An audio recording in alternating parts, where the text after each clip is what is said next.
So I'm gonna talk the walk, I'm gonna walk the talk. Jesus lives in me, and heaven is my destiny.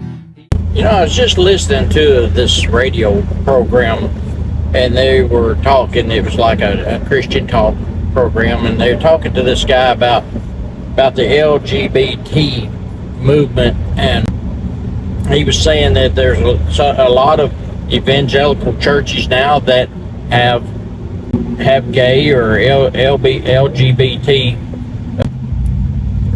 ministers even in their church, and that it's going to get to the point to where you have to allow a gay or lesbian minister in your church, or you may even have to have, some places may require that you do have those people on your church board or whatever. But the thing about it is, if you refuse to do that because they are sinning, then where do you draw the line? Because one sin is just as bad as another in God's eyes. All sin is punishable by hellfire. So, are the ministers that are in these churches, are they truly following Christ? Are they truly living a sinless life for Jesus Christ? Are they keeping His commandments? Are they doing what they should be doing?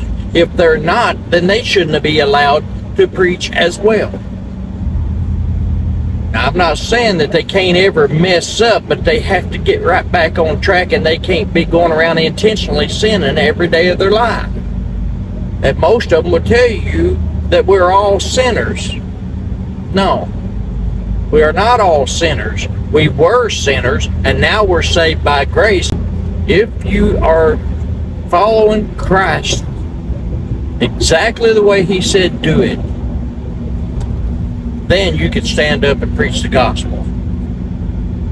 If you're not going to follow Him, and you're going to be a hypocrite standing up in the pulpit, there's no difference in you than a gay or lesbian preacher. They're a sinner preaching God's word. If you are a liar, you are a sinner preaching God's word. If your pastor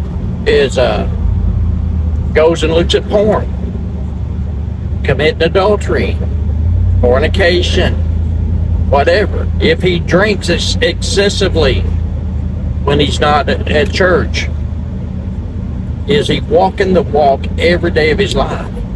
If he's not, he has no business preaching the gospel of Christ, where no matter what sin he's committing. You better be walking it right. And if you're going to judge one group of sinners, you got to judge them all the same, because there is one judgment, there is one punishment, and that punishment is hell for sin. Okay, after saying that, I got it off my chest. I'm just saying, don't judge someone else if you're not walking it right yourself. Christ said, judge not lest you be judged by the same judgment by which you judge. In other words, if you're telling someone they can't do something because they're sinning, are you sinning? If you are, then clean up your own house first, then you can tell them no. Alright, thanks for watching. So I'm gonna talk the walk, I'm gonna walk the talk. Jesus lives in me.